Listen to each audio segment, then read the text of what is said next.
लोग हमेशा खुशी से झूमते थे क्योंकि उस गांव में रहता था महाराज रायस्टार, जो अपने गांव के लिए एक शेर था जो कभी अपने लोगों के साथ गलत होने नहीं देता था। लेकिन उस गांव में छुपा था एक डरावना राज, एक राज जो सबके दिल में था पर जुबान पे नहीं।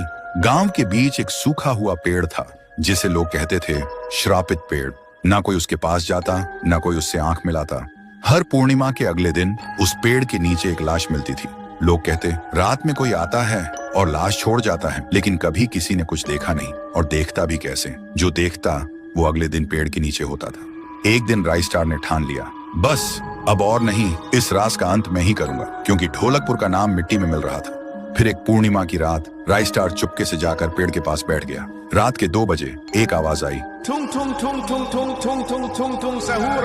और फिर वो पेड़ भूत में बदल गया। वो भूत कुछ अजीब सा था, एक भयानक शैतानी हंसी वाला चेहरा, आंखें बड़ी बड़ी। वो पेड़ चल के एक घर के गेट को जोर जोर से खटखटाने लगता है। तभी एक आदमी डर के मारे आवाज सुन के बाहर निकलता है। वो भूत अपने लकड़ी जैसे हाथ से एक ऐसा थप्पड़ मारता कि उसकी सांस वहीं थम जाती है, और उसी जगह उस लाश को ले जाता है और वापस फिर से पेड़ बन जाता था। देखते ही रायस्टार का दिल कांप जाता है, पर वो कुछ बोलता नहीं।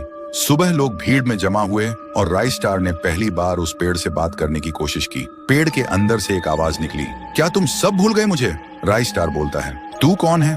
पेड़ बोलता है, मैं हूँ ठुन ठुन ठुन साहुर। एक वक्त था जब मैं भी इस गांव का एक प्यारा सा बच्चा था, लेकिन 100 साल पहले मुझे इसी पेड़ से रस्सी बांधकर उल्टा लटका दिया गया, गांव वालों की आंखों के सामने, और मेरी मौत को तमाशा बना दिया गया, सिर्फ इसलिए क्योंकि मैंने एक राज देख लिया था जो लोग छुपाना चाहते थे। और उसी पल से मेरी रूह इस पेड़ से जुड़ गई।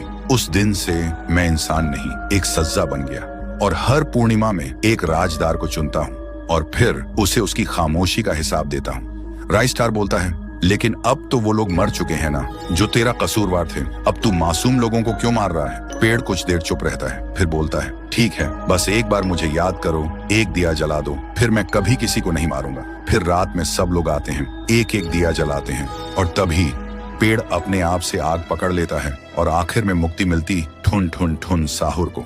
उस दिन के बाद गांव में कभी कोई लाश नहीं मिली। हर पूर्णिमा में लोग एक दिया जलाकर उसकी यादों को जिंदा रखते हैं, क्योंकि अगर भूल गए तो सपने में एक आवाज सुनाई देती थी, थुंग थुंग थुंग थुंग थुंग थुंग थुंग थुंग थुंग सहूर। 1 साल बीत चुका था। ढोलकपुर वापस शांत था। गांव के लोग फिर से खुशी से जीने लगे थे। हर पूर्णिमा को लोग एक दिया जलाकर ठुन ठुन ठुन साहुर को याद करते थे। पर एक रात कुछ ऐसा हुआ जो फिर से सब कुछ बदल के रख दिया। लाशें फिर से मिलने लगी। हर 2 दिन बाद किसी न किसी के घर के